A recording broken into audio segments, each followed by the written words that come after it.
Hey, what's up guys? 네, 안녕하세요. 핏불리 문석희입니다. 이번 시간엔 생리 중일 때와 생리가 끝난 직후 운동과 단백질 섭취를 줄여야 하는 이유를 생리학적으로 자세히 알려드릴게요. 여성의 경우 과도한 다이어트와 고단백질 시기는 체지방 감소에 물론 도움이 되지만 에스트로겐 저하로 무월경증과 골다공증을 유발할 수가 있어요. 먼저 에스트로겐은 여성의 적절한 칼슘 균형에 필수적인 호르몬인데 생리 직후 에스트로겐 생성이 감소가 되면서 칼슘 균형 능력을 떨어뜨리게 됩니다. 또 생리 중 혈류 배출이 이루어지는데 그로 인해 칼슘이 줄어들어 적절한 칼슘 섭취가 없다면 골격을 분해해 칼슘을 만드는 과정이 이루어져요. 특히 다이어트 중 생리를 한다면 칼슘 보충에 더욱더 신경을 써야 하는데 과도한 단백질의 섭취가 칼슘의 배출을 촉진시켜 골다공증을 유발할 수가 있어요. 미국 낙농협회에 따르면 단백질의 경우 1g의 단백질이 섭취될 때 1mg의 칼슘의 손실을 가져온다고 해요. 고단백질 식사는 과다한 케톤을 생성하고 이는 케톤증이라고 알려진 혈중 산도를 올리기 때문에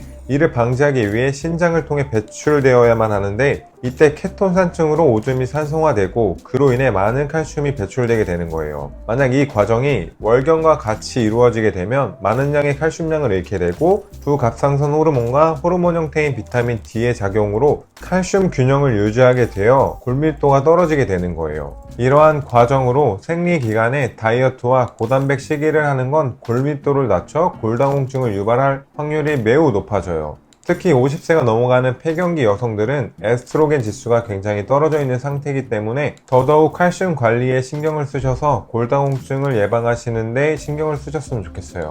다이어트를 위해 제한된 식사와 과한 운동을 한다면 땀으로 인한 칼슘 배출도 같이 이루어지고 호르몬 상태에 영향을 주게 되는데 대표적으로 시상하부와 내하 수치에 영향을 주어 여성 생식 호르몬과 체지방 감소를 가져오고 결국 에스트로겐의 일부인 에스트론의 생산을 감소시켜 무월경과 골다공증을 가져올 수가 있어요. 심지어 칼슘의 60%는 대변을 통해 배출이 되고 땀으로도 배출이 되기 때문에 지속적인 칼슘 부족은 모든 종류의 근육, 심장, 골격근육, 동맥과 같은 혈관에 평활근의 수축에 방해를 주어 운동 효율을 떨어뜨리고 결장암, 고혈압, 골다공증이 올 수도 있어요. 극한의 다이어트를 하거나 고단백질 시기를 오랜 기간 유지하시는 분들 중 생리 불균형이 있거나 인바디 검사를 했을 때 골밀도가 낮게 나온다면 저는 단백질을 조금 줄이시는 것을 추천드리고 있습니다. 심지어 전곡류에 있는 피탄산염과 시금치와 같은 녹색 채류에 들어있는 수산염과 과량의 나트륨은 칼슘의 배출을 높이기 때문에 생리 기간에는 조금 피해 주시는 것을 추천해 드리고 우유같이 유제품을 통해 비타민 D와 젖당을 칼슘과 함께 흡수해 주면 도움이 되실 거예요.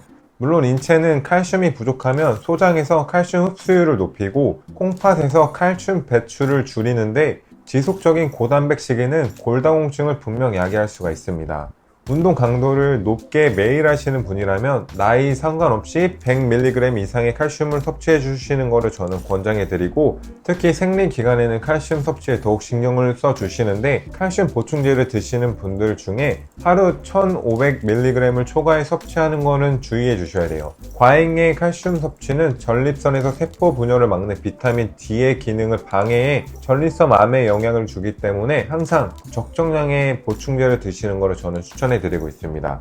이렇게 생리 기간의 식이 섭취에 대해서 얘기를 나눠봤는데 제가 이 영상도 시리즈 형태로 조금 더 생리 중에 어떤 운동을 하는 게 좋고 생리 당일날에는 어떻게 관리를 해야 되는지 생리 이후에 어떤 음식을 먹고 생리 중에는 어떤 음식을 먹는 게 좋은지에 대해서 제가 생리학적으로 여러 가지 시리즈로 자세히 준비를 해 보도록 하겠습니다. 오늘 영상을 보시고 도움이 되신 분들은 좋아요와 구독 부탁드리겠습니다. Thank you guys.